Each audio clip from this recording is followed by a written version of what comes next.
மலை தக்காளி சட்னி ஆட்ட போகிறேன். தக்காளி 2, தேங்காய், வரமிளகா, வெங்காயம், சின்ன வெங்காயம், பூண்டு, புளி வச்சு அரைக்கிறேன். நல்லாயிருக்கும் சாப்பிட.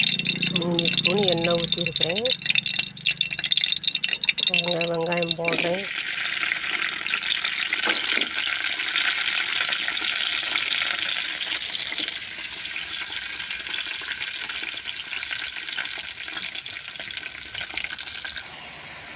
தக்காளி மலை தக்காளி கீரை நல்லா வணங்கிடுச்சு. சட்னி ஆட்ட போகிறேன். தேங்காய் புளி போட்டு ஆட்டுறேன். ரொம்ப நல்லாயிருக்கும் வவுறு புண்ணு வாய் புண்ணுக்கு. மலை தக்காளி கீரை சட்னி ஆட்டிட்டேன். நான் சாப்பிட போகிறேன். வவுறு புண்ணு வாய் புண்ணு எல்லாத்துக்கும் ரொம்ப நல்லது. நீங்களும் செஞ்சு சாப்பிட்டு பாருங்கள்.